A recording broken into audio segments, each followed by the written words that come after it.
SRB Media. Kingy, how you doing? All right, mate, yeah. Yeah, I'm good, and welcome all to Birmingham A United City podcast. There's lots of casts out there, there's lots of fanzines out there, either Birmingham City or Aston Villa, but this is going to be a little bit of both. I've always felt that Birmingham is a magnificent city of football, but it's always punched like a middleweight in a heavyweight competition.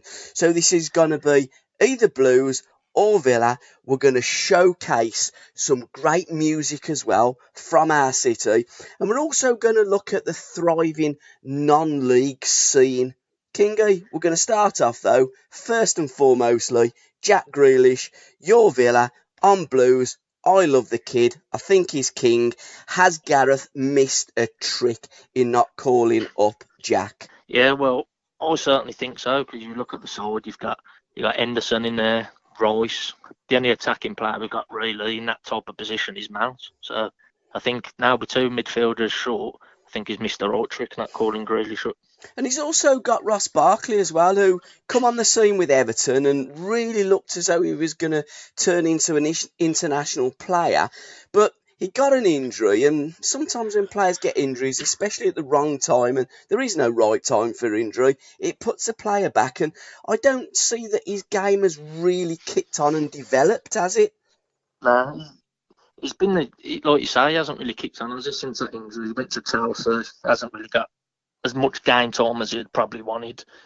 He's like Jack Wilshere now. If you look at Jack Wilshere's career, he hasn't really improved since he first come on the scene at Arsenal, has he? He's always been that player. He hasn't pushed on to that next level. Yeah, he's pretty much been like a Neely man, and English football has been littered with that in the past, and in the present, and in the future it will be as well. Because do you know what? That's football. But the way I look at the game is players that can play at that level, players that will be comfortable at that level, players that are composed on the ball, that can use the ball, they don't get flustered. And for me, Jack Grealish ticks every box, and I've said it for a long time now, Jack Grealish is the most complete midfield English player that we have in the Premier League. Yeah, I agree. Well, if you look at the likes, like we're going back just Henderson, Rice, there's no creativity there. Is Doubt was in the side, sidewards, backwards. Grealish. I've seen on social media sites, Facebook, Twitter, from other supporters, Grealish is an international quality. Let's be honest. How many times has a lot of the nation watched Grealish? On the other occasion when he's been on Sky in the Championship, 30 seconds here and there, match of the day. The kid's a class act. This season he's been playing deep for Villa, but if you're getting further up the field, as like we saw against Norwich, that's where he does his damage. And he also got pushed up a little bit further up the park, because I went to that game, met you up there and got the ticket outside the old end, which for a Birmingham City supporter felt surreal. But I just love watching the kid play.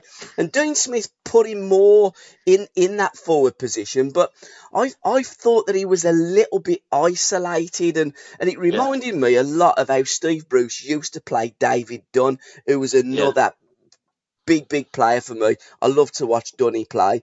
Now, when I watched the full game against Norwich, he played further up the pitch, but Jack was more involved in the game. He came in from the left. He found himself all over that final third, which is how I would play Jack, because he's a player that can come alive in the middle third.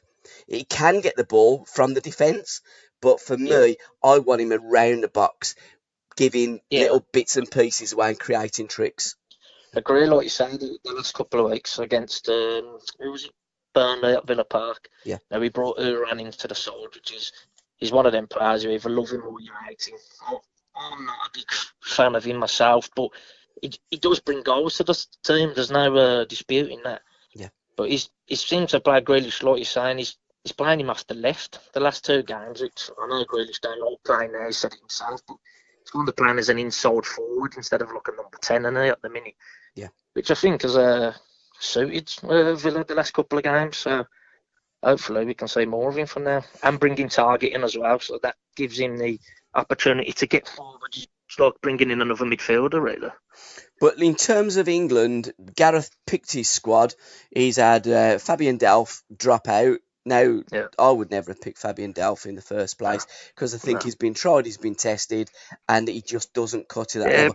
We've done it before. He hasn't failed, but he knows what he can do. He ain't the answer, is he now? No. Moving forward, he's not the answer, is he? Again, he's a decent player, and I think it was a great move for him moving away from Manchester City and signing for Everton. And I like Fabian. I think he's a good player, but he doesn't offer you the positivity that's needed when England get deep into competitions and play against the bigger teams and are sitting on the top tables.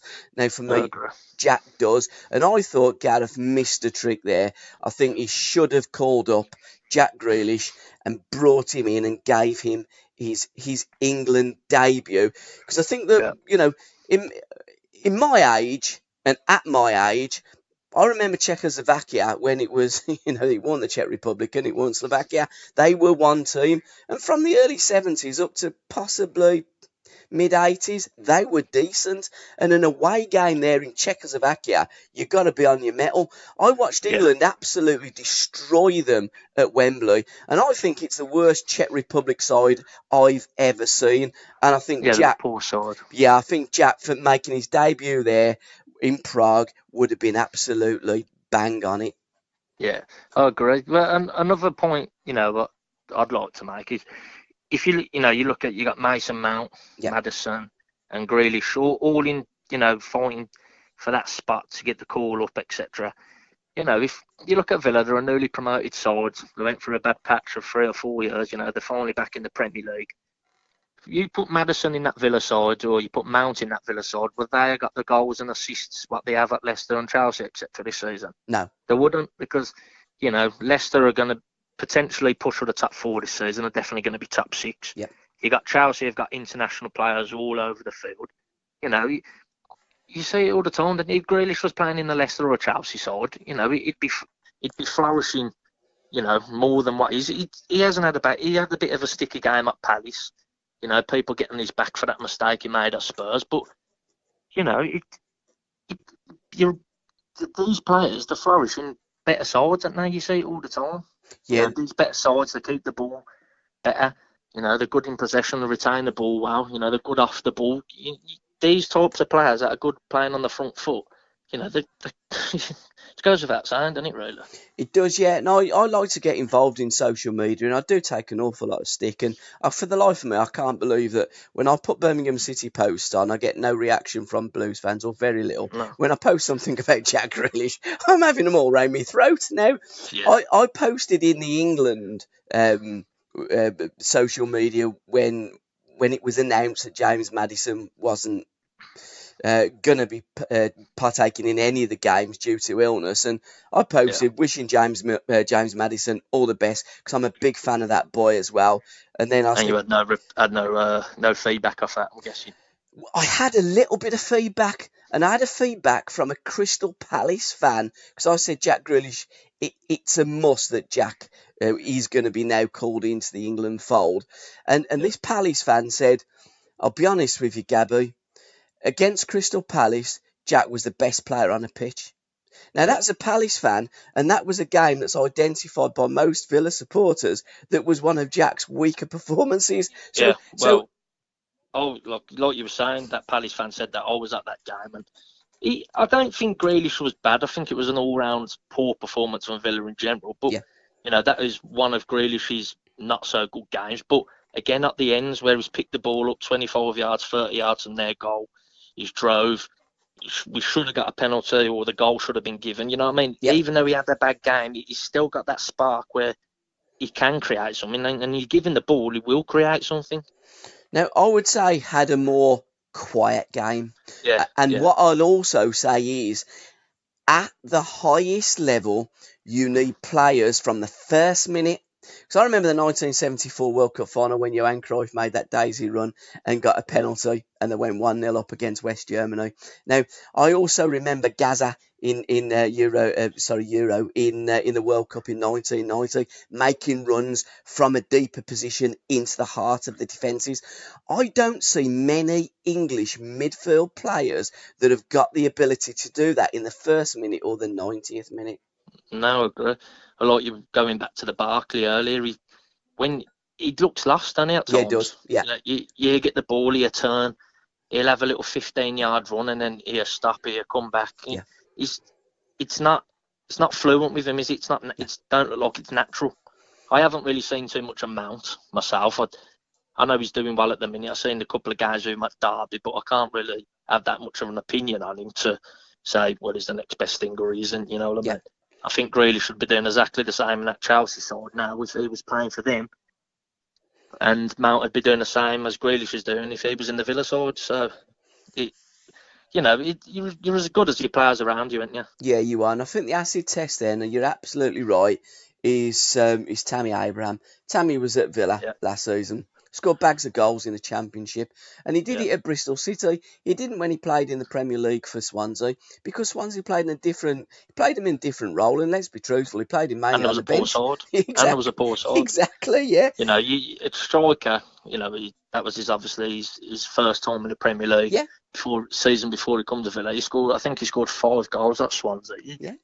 You're basically a forward ain't going to score goals unless you supply him with chances, are you? Absolutely. So Abraham could have had. How many did he get at the Villa last season? I think it was 20. No, about 27, 28. It might be wrong. It might be a few more. But he could have had last season. Honestly, he could have had near enough 40 goals last season because he missed some chances as well. He seriously could have probably been the Championship's all-time record scorer. He missed some serious chances some games where he could have walked away with. He could have walked away with an hat-trick most weeks. I remember one game in particular when you played away at West Bromwich Albion. I mean, he could have scored 3, 4 or even 5. That one where it was Balassi squared it and he was about 3 yards out, 50. Yeah. That would have made it 3-1 game over, and then the old hand, the rod pops up. Exactly. And that's why it's all fine margins, and it's all can they and can't they. And I think that Grealish can. I'd be amazed if he didn't get in the next England squad. And when you're looking at the midfield trio, and I always look at teams that are playing in midfield trios, I think there's an argument that you could play Mason Mount, Jack Grealish and James Maddison in that midfield trio, because I've seen bits of Mason Mount and also Jack that they will get the ball from deep and they can interchange with their positional play as well. And it could be also a little bit like the Dutch did in 1974 with the total football. Yeah, I think you could get away with that in terms of when we're playing the likes of Republic Bulgaria. But I think when we go into these major tournaments, you start coming up against, your Germanys, your Belgiums. I think you have got to have that balance in there. So 2 of them, and then I think you have got to have that type of defensive player, whether it's Henderson or Declan Rice, Harry Winks. To be honest, to me, it'd be Harry Winks sitting in there. Yeah. I think he's far better on the ball than what Rice is. I think he's more positive. And if I was going to go midfield 3 myself with the squad that England have currently got, Winks, Holding with Mount and Maddison, definitely. As it stands at the moment. But going into further games, you can look at Grealish stepping in, like you say. But now Maddison isn't in there. What does Gareth do? Who does he throw into that position? Well, this is the thing, isn't it? Exactly. 2 midfielders light, and Grealish ain't going to get a call up now. They've already flew out from Birmingham to Czech Republic today now, so he's not going to get a call up now. Whether it was too late to call him up, I don't know, or we just don't fancy him. I'm not too sure. My understanding of that, and through my sources, and I'll never reveal the sources, but my understanding is it was too late for Jack to be called up. It wasn't when Fabian Delph pulled out, but it was when James Maddison. On the terms of what was it too late though? 24 hours before an away game. Oh, okay. I was going to say, because the fly from BHX, so... Yeah, that's my understanding. If it was a home game, my understanding is Jack could have been called up, or so could another player. Well, I think he would have, to be fair, because he's the next one that fits that midfield, like you say, that midfield trio, or that type of like for like, wouldn't it really? Madison out and me. Yeah, so. Absolutely. Seasons. Go on. Come on, season so far. How do you think, moving on, how do you think the Villa have done? And what's the recruitment been like for you this summer for Aston Villa? Uh, to be fair, I think we've got off to a steady start so far. You know, we've looking at the leads. I think we threw away. I think it's 8 points on winning positions Yeah, or something like the most in the Premier League. Even if we would have took 4 of them, we would have been sitting comfortably in the top half. But we're 1 point outside the drop zone, still looking over your shoulder, which you're going to be. But again, we're probably only 2 points off 10th. So I think we've got a steady start. We've got Brighton at home next. They're the games we've got to be looking to win. Uh, so if I said to my mate at the start of the season, if we can finish 17th, regardless of the money we spent, I think we've had a good season. So hopefully we can stay up, which I think we will. But you never know, do you? After Brighton at home, if we don't win that, we've got Man City away, Liverpool at home. So 2 games where we're likely not to pick a point up. But with the Villa, you never know. We'll probably meet Man City away. So I don't know. It's been a steady start. I think a few ups and downs, but going to the recruitment, what you were saying, I think it's been bang on. To be honest, I think Mings, people saying 26 million, this, that, and the other, but that was a must for me. If it weren't for him last season, we would have been nowhere near promotion. You've got that Nakamba that brought in. He looks a different quality. Al Ghazi, he was there last year when I didn't think personally we cut it in the Premier League, but that's 2 or 3 games. He's coming to his own, so he's looking good. To be honest, I think all the players that we've signed, they're looking good. There's not any Yota, we brought from the Blues. Technically good, but I think he lets himself down. He needs to get in the gym a bit more. But apart from that, I think the recruitment's been really well, really good. and the one thing that's been levelled at Dean Smith, and by the way, happy anniversary, Dino, because it's been 12 Yeah. months since Dean Smith walked in at What, Villa 12 Park. months that's been? I think it's been, I go back a long way with Villa, although I'm a Blues fan. When I was at school, all my mates were all Villa, so I got a ribbon every day at school. And I've always looked at Villa in a very respectful manner. I get all the rivalry, don't get me wrong, and I've had times in my life where I've seen claret and blue, and you know what it's like on the Villa side. You see the blue and white, and you're playing against each other, and you want to Yeah. win. I'm very impartial these days now through situations, and I look at football as a granddad in a very, very different manner. But I think this 12 months at Villa with Dean Smith have been one of the most important 12 months that I've witnessed in my lifetime, because I think he's turned Villa from a side that wasn't particularly going anywhere to a team that's in a transitional period, and given another couple of transfer windows, I think Dean Smith can turn Villa into a top 6, top 8 club. Yeah, I agree. All the infrastructure's there, isn't it? Yeah, They've got the new owners now. They've got some serious, serious cash, and they don't seem to be messing around.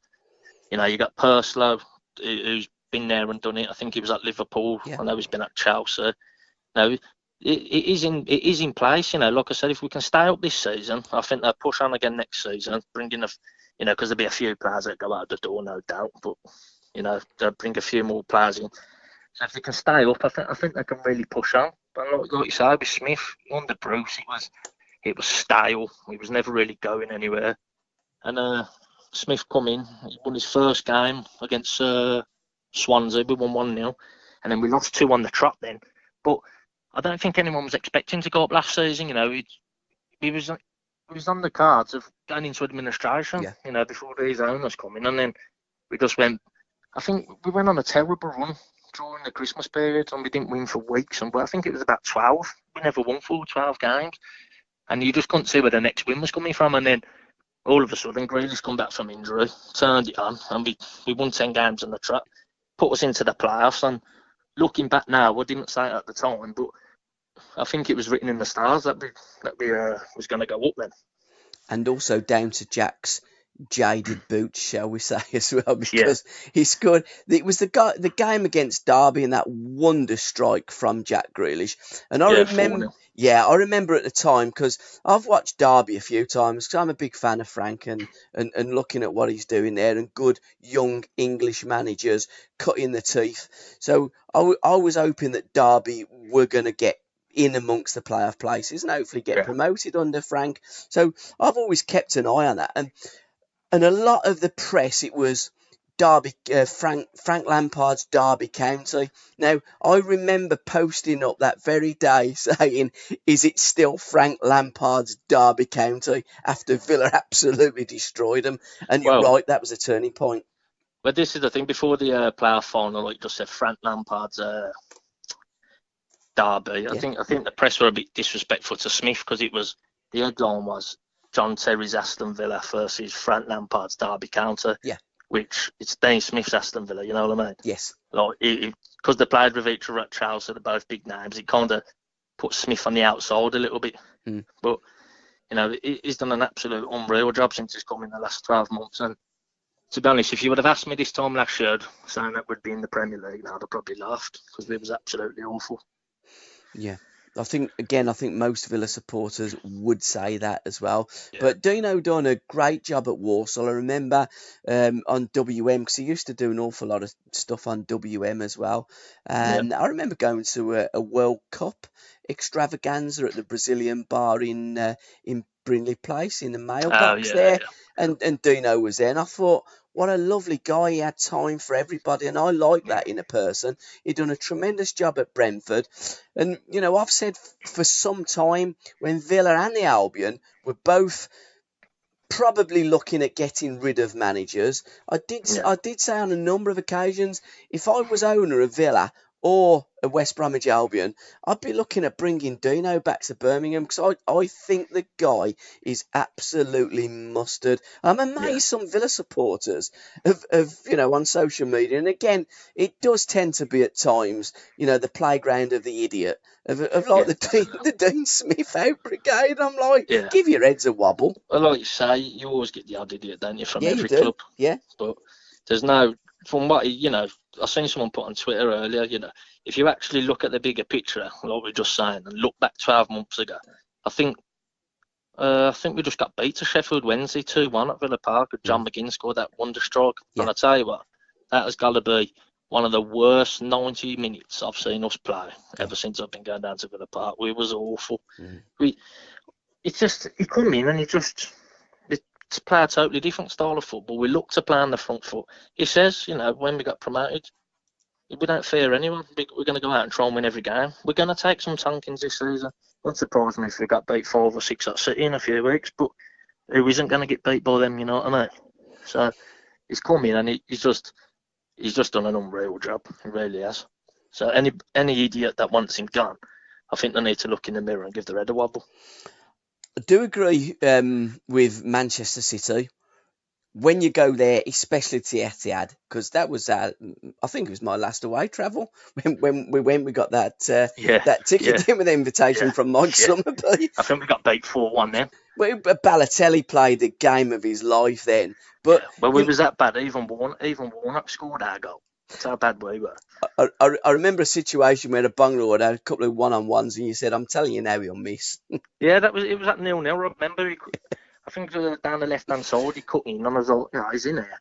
And I thought, Mitch, there's a couple of my mates, they absolutely love him. I ain't a big fan of him, I never have been, but he's another one. You either love him or you don't. But he ain't got a lot of a footballing ability from my point of view. No, I think he was a pretty much head down dolly, kind of in the box, have a shot and scored a goal, especially when it's against Birmingham. But Man City now, they have kicked on since that day that we went to Manchester and watched City against the Villa. But I just feel there's one or two little chinks in the armoury there of Manchester City. And I don't think it's a bad time to go to the Etihad and play them, especially after the back of the Wolverhampton Wanderers defeat. Having said that, you know what great teams do? They tend to turn it around and take it out on the next team. Yeah, someone's going to get I thought, who did they get after Norwich? I can't remember who they played. I think they played in Europe. They played Watford. I thought. Oh, was it Watford? They certainly played Watford after. Yeah, exactly. They got beat 8-0. So, but nobody's expecting all the pundits. 3-4-0. It's going to be, and it's a free. You've got to go there, play on the front foot. Which, when we get the ball, I'm guessing we will try and do. Because I don't think we have the ball an awful lot. But nobody's expecting us to win. Nobody who's brought a ticket is going there expecting us to win. So if we get beat 5-0, whatever. If we go there and play on the front foot, you never know. Crystal Palace done it last year, didn't they? Yeah, I think they beat them there 3-2 or yeah, they did. 3-1. Yeah, Townsend scored You that know, wonder goal, didn't you do see them results, but I don't think we will. But let's go there, play on the front foot, see what happens. But you referenced John McGinn's goal against Sheffield Wednesday, and apart from, I think it was £300,000 that brought Dino to Villa Park, I think that John McGinn, the transfer of John McGinn from Hibs to Aston Villa, was one of the greatest bits, and I think it's the greatest transfer, arguably ever, pound for pound, that Villa have ever done. Because I think that kid is absolutely immense. The only other Scottish player I remember when I was a kid is when you brought Andy Gray down, and he was a massive hit at Villa Park as well. But times were different and transfer fees were different. And I think it was go on. 2 million, I think. 2 million, 2.5. I think 2.5 million. And that's where I'm coming from. In a modern age where you're looking at players transferring for £200 million now, 2.5 million seems an absolute bargain. And I do remember bargain of the century. Ian Crocker, a mate of mine who was a commentator up there in Scotland, he said the day that McGinn signed, Aston Villa have got one hell of a signing. Yeah, well, to be honest, I'd never heard of him myself. I hadn't. You know, I'd seen that Celtic after him. I know as a boyhood Celtic fan. Yep. And I know Brendan Rodgers had been after him for quite a while he was at Celtic.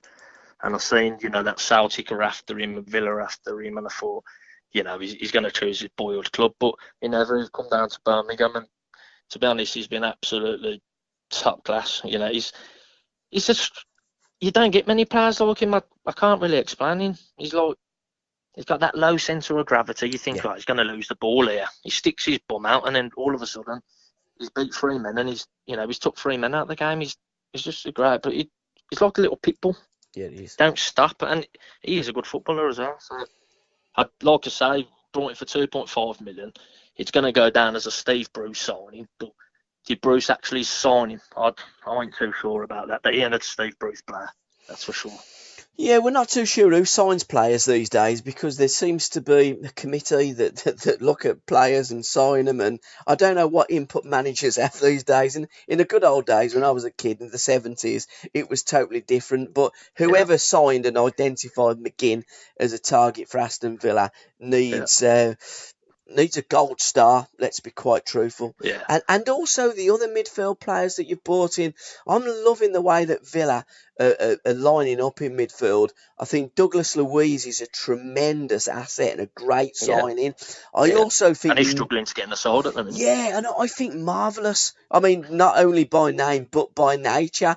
I think that kid, he looks like a kind of a Claude Makelele type of player. Yeah, definitely. And he's he'll win it, he'll pass it on. And I think that there are 3, 4, and even 5 players, I think, with Hourihane. I've never been a fan of his, if I'm absolutely honest. I think he's a great championship player, and I think he's a top professional.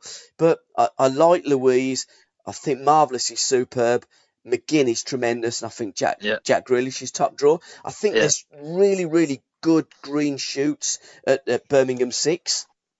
Yeah, they've got they look like they've got a good midfield, like you say, going back to Marvellous. He's, like you say, he's like a Makelele, Kante type of player, and he wins the ball back, works hard. He's decent on the ball as well, to be fair, but he does his job, wins it back, give it to Grealish, give it to McGinn, give it to somebody that can do something with it, you know what I mean? Yeah. So he come in, I think his debut was against West Ham on that Monday Night Football, wasn't it? Yeah. Where it was a bit shaky at times, but you could see there was a player there. Mm-hmm. So he's been, I think we got him for, I think it was 11 million, I think. Yeah. Something like that, but he's been an absolute steal, yes. And the centre half, Engels, it's not going to be long before he gets into the Belgium squad either. He's been an absolute revelation since he's come in there. But I think wherever you look at the Villa team, and we're going to stay mainly on the Villa side of the city for this first podcast. Heaton, tremendous signing. Tremendous sign. You know, Pickford or Heaton playing for England, I think it's a toss of a coin. I'm a big fan of Pickford. No, I'm not. If I'm honest, I'd go with Tom Heaton. I think he's a tremendous stopper. He's another one, Heaton. You know, I've seen people on social media. So a few Villa fans, you know, a lot of other fans from around the country. You know, while Villa spending 8 million, 9 million, or whatever the fee was on Eaton.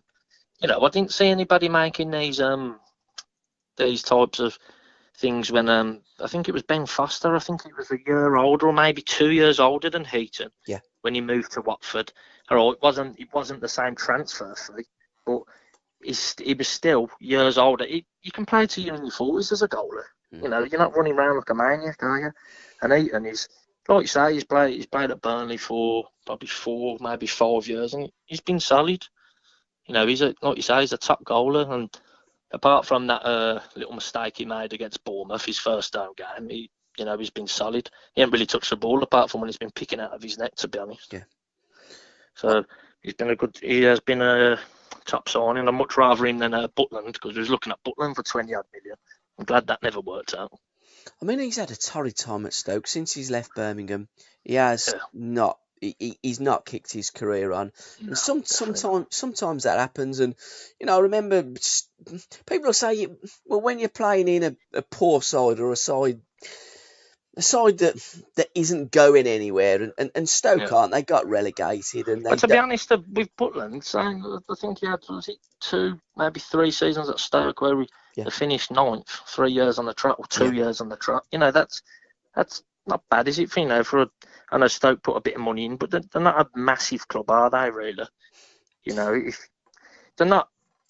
If you said to somebody, say to the Stoke chairman, what do you want to be doing this season? If you can finish 12th, 13th, it's a good season, isn't it? I don't think they would have been far off Europe, probably 7 or 8 points from qualifying for Europe. So there wasn't a poor side, was there, really?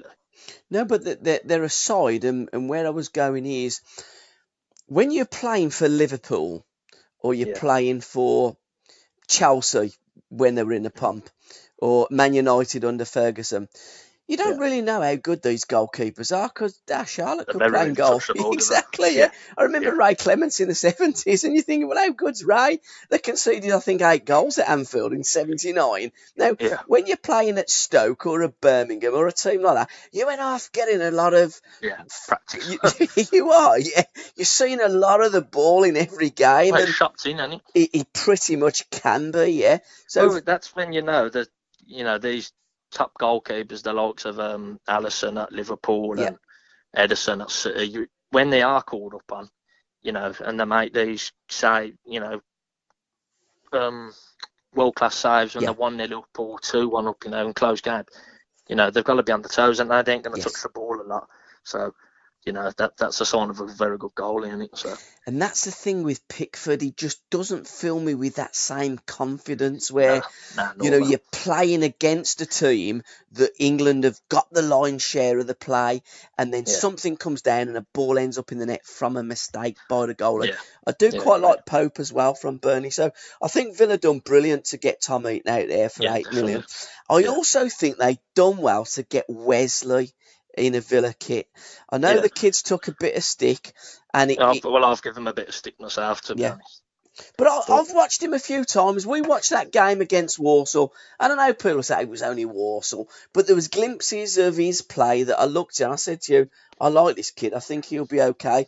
And I think what happens with foreign players, especially South Americans, when they come to England, they don't hit the ground running. Wesley, to be fair, has scored as many goals as any other foreign national, especially Brazilians, that have come and played in the top level of English football. Well, he scored 4 in 8, and as it stands now. So you look at it like that, you're in a bad record.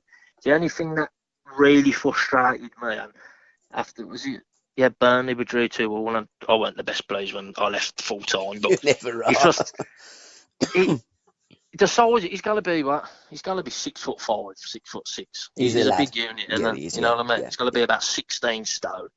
He's done it against Everton, and he absolutely bullied their 2 centre halves, Keane and Mina, I think it was. And I thought, that's what you need in the Premier League, and you need that bit of physical strength, where because centre half's going to rough you up, as you know, and then I can't remember who we played after Everton now, but he just looked a totally different player, and I thought, why has he gone from that against Everton, where he's bullying players, and he just reverted the total opposite? I couldn't get my head around it, but I didn't go to Norwich Saturday. But from what I've heard and little clips of what I've seen, he was back to that game against Everton where he was bossing people around and stuff like that. But I think I read little things from Smith was saying, he had a little word with him. I think behind closed doors, Smith gave him a bit of a bollocking, to be honest. Yeah.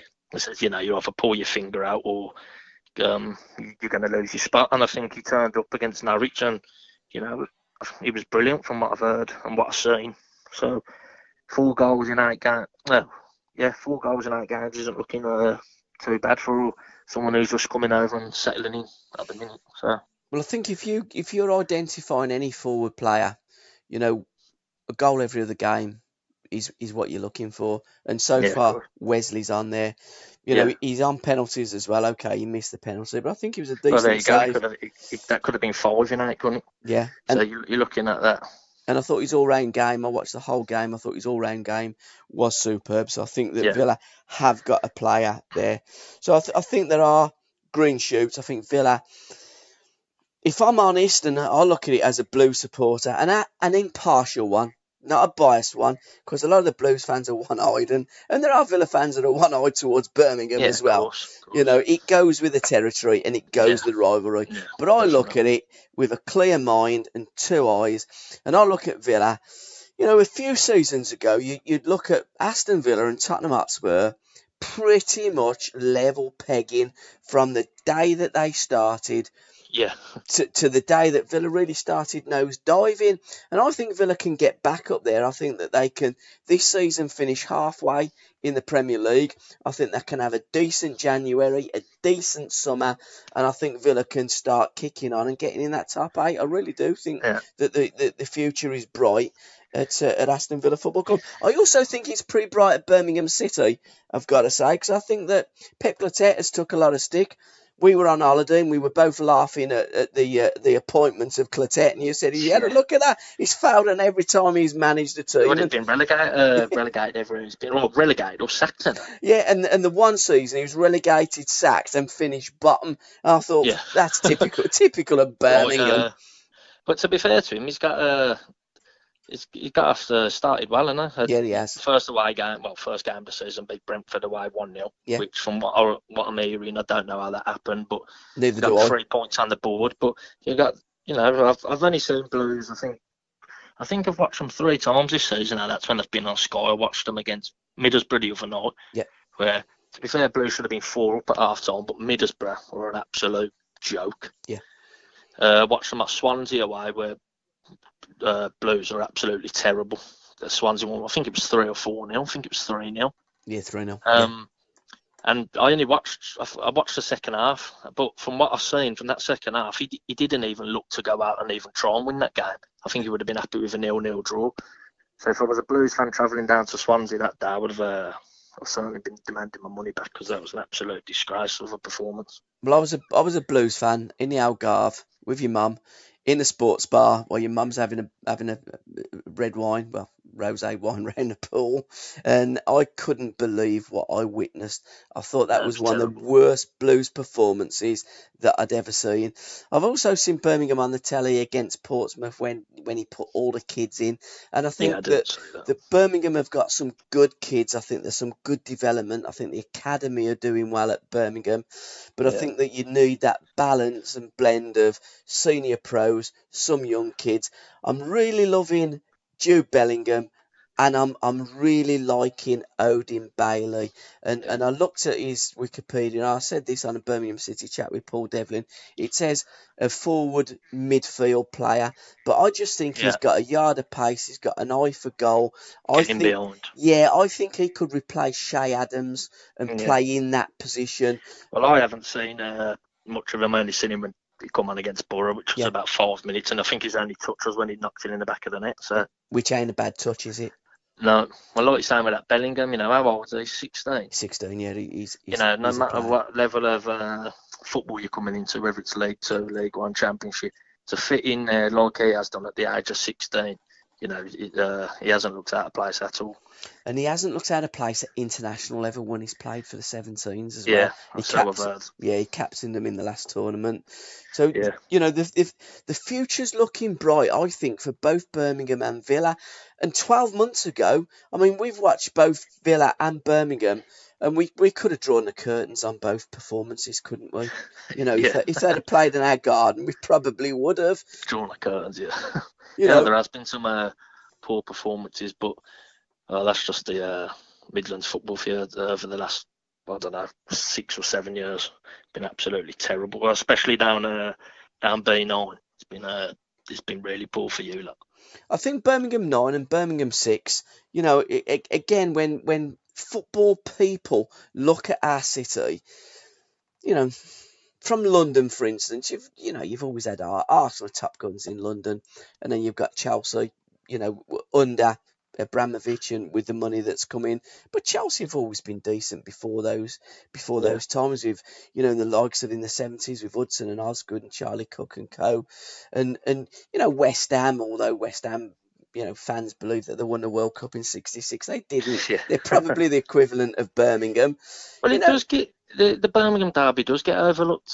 I'd see yeah, these little debates on Twitter. I say, oh, who's the biggest derby in the country? yeah. You people putting Newcastle, Sunderland. I ain't being funny. They're not even from the same city. Oh no, You've got Tottenham and Arsenal. yeah, But when I went to Spurs away this season, I was having a drink and I was talking to a couple of Arsenal fans, and I was saying they don't really see.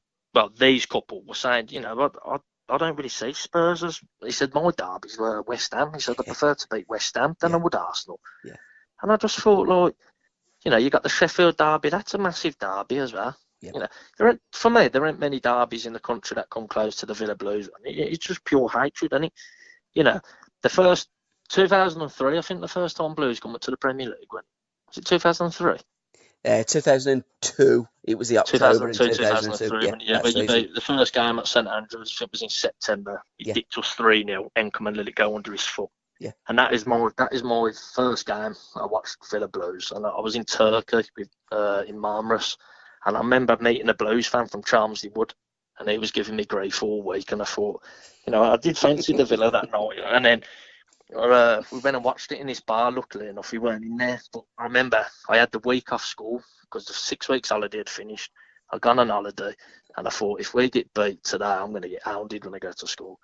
So the first thing I do, get back, go to school, and I ended up having a fight with my mate because he wound me. He was winding me up all day, and then that's it. I just exploded, And I got in a little bit of trouble, but that's what derby football does to you, then it. Your mates. You don't want to be on the end of a defeat, do you? Well, that's you have got a short fuse at times. Do you remember the first time that we met and I put my Birmingham City picture over your Aston Villa, and I said to your mum, there's 13 steps on the stairs, and we counted, and then you open your bedroom door. What a bloody hell's going on there? Yeah, And I do remember that. and Yeah. it is a derby. It does split and divide the city, and Of there course is it that does. rivalry. But there's also that love within families as well that Yeah, that doesn't get shown at times, and yeah, that's what we want to do with this show. The fact that it's a rivalry, it does border hatred at times, but of that course. hatred also does border love between Well, the two city Al clubs. Ghazi hit the nail on the head last season. I think it was after because the game at Villa Park where it was 4-2. Obviously, that was his first second city derby he played in. Yeah. And he says, you could feel the passion and the hatred from the stands, And he was saying, I've played in because he played for Ajax for a few years in the Amsterdam derby, and he says, I didn't think I'd ever start playing a game bigger than that, but he says I certainly think it's close, or if not bigger than the Amsterdam derby, which you'd say to any other fans, and I'd say, oh, it ain't that big. You know what I mean? It's an absolute massive game, and to be honest, I'm glad we're in the Premier League because I can't go through them games. The whole week, I'm just sleepless nights thinking, oh, I hope we don't get beat by these like this one. It's an horrible feeling. It is. It really is not a nice feeling at all. I'll be honest, I think your mum feels the same way, and she always hopes that they draw. Yeah, it's just you just think on the day of the game you wake up and you think I could just do without this today. You know what I mean? It's just I see people on Twitter, a couple of my mates, and that they're like, "Oh, I'm buzzing for the game Sunday," and I'm like, "I'm planning to, liver." Right, there's no way, for me anyway, Yeah. you cannot sit inside of a Villa Park or St Andrews or whatever it is and enjoy that 90 minutes of football. Even when going back under the O'Neill's days, when we beat you that once 5-1. Yeah. I didn't even know we was 5-1 up. There was something in the back of my head saying, "We'll draw this." You know what I mean? Like, until that full-time whistle went, you can't enjoy them derby days. You just can't do it. You're a bag of nerves. You're an absolute bag of nerves. I remember watching that game in the Black Horse at which was then the St Andrews Tavern by St Andrews, and I thought a draw was as far removed, and there was more chance of a Shetland pony winning the Grand National. Having watched that, but it's the way you perceive the game as your own fan. You look at it in a totally different way, and that's the way I look at football now is in a totally different way to when I looked at it when I was your age or younger. My mates to say I'm the most negative Villa fan they've ever met. They say, "How do you reckon again?" I say, if you ask me that, I'll take a draw. Which, I've been down to Villa now for, I don't know, probably 22, 23 years. Yeah, home and away. Home and away. And I've seen everything I've seen us 2-0 up against United, not hundreds of times, but on 5 or 6 occasions, and every time we've got beat. I've seen us 2-0 up, I don't know, away from home with about 6 minutes to go and get beat. I've seen us at Watford, but the year we went down, we was absolutely terrible. I think we was 1-0 up away from home at Watford with about 4 minutes to go, and we ended up losing 2-1. And Watford, they was poor that year, and to top it off, Troy Deeney got both of them. So I remember that. I remember that. Yeah. The same always so negative. I just say because I say, to be honest, I don't know if it was me looking from the outside in and asking them that, if they didn't support the Villa, I'd probably say no, I fancy you to win there. But I never do fancy the Villa to win, and that's just I don't know. I can't put my finger on it. It's not because I don't think we'll win. It's because if we don't win, I'm not disappointed, and if we do win, it's a bonus. You know what I mean? Yeah. Because I hate it when you go down to a game, and everyone's done it over the years, and you think, this is a nailed on 3 points, and you don't win, and you come home, and it just wrecks your weekend, doesn't it? It certainly does mine. Well, it doesn't wreck my weekend, but it puts me off thinking, I really thought we'd win today, and we never. You know what I mean? I'll be honest, Tom. Since the age of about 12, I've never been down to St Andrews and thought it's a nailed-on win. Yeah, See, when we sold Trevor Francis, Bob Latchford, and then Bob Hatton retired. After those halcyon days of the 70s, I've never looked at Birmingham City and thought, do you know what? This is an absolute shoo-in today. But anyhow, you're on your way to Bulgaria because not only are you a Villa fan, a fanatical Villa fan, home and away, you're an England member as well. So you're off with your sidekick, another blue nose rider. Flying out Saturday tea time. So that should be a nailed-on win for us, no doubt. But it should be a good weekend. Changed our money over today, so hopefully that'll be a nice little trip. Different, isn't it? It certainly is, and I think tea's on the table. We started the conversation, I was watching Northern Ireland. I'm now looking at the telly in my bedroom, and Wales are winning 1-0 at half-time. So, who are they playing? Slovakia. Oh, they're poor. They're just as bad as well, so it should be in that. You know what I mean? So, till next week, thanks everybody for listening, and I'll see you downstairs, son. Yeah, cheers. Nice one. Ta-ra, mate. See you in a bit, mate. Bye-bye. Bye-bye. SRB Media.